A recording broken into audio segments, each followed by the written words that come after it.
pardavimų mokymai Parduok iš pirmo karto meistriškumo klasė B2C klientams mes kalbėsime, kaip dirbti, kaip pardavinėti fiziniams asmenims, namų ūkiams. Šie pardavimai turi kelis išskirtinumus. Visų pirma, mes neturime aiškaus kliento sąrašo, mes turim generuoti vadinamus leadsus ir tada pradėti darbą su klientu. Bet yra ir kitų būdų, apie kuriuos mes kalbėsime ir ties kuriais mes dirbsime mokymuose. Tai yra pardavimai nesitarus, tai yra pardavimų pokalbio skambutis, tai yra rekomendacijų gavimas iš kitų mūsų klientų.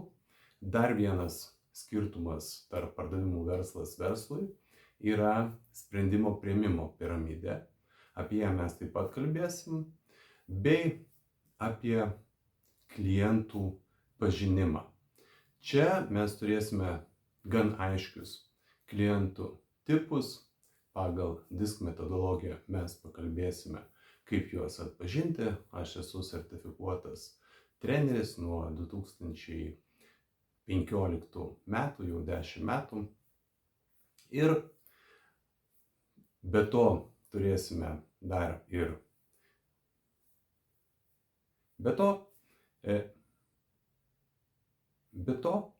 turėsime kelis aiškius blokus, kaip ir minėjau, parduodantis pardavimų pokalbis.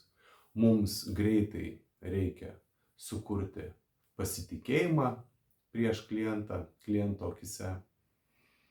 Mes turime aiškiai susitikimo metu vesti pokalbį prie pardavimo, tikrai pasiūlyti pardavimą iš pirmo karto, kaip įveikti klientų prieštaravimus ir kaip keliauti per mus ištinkančius ne, reikia pagalvoti, kaip kasdieną motyvuotis ir tęsti darbus toliau.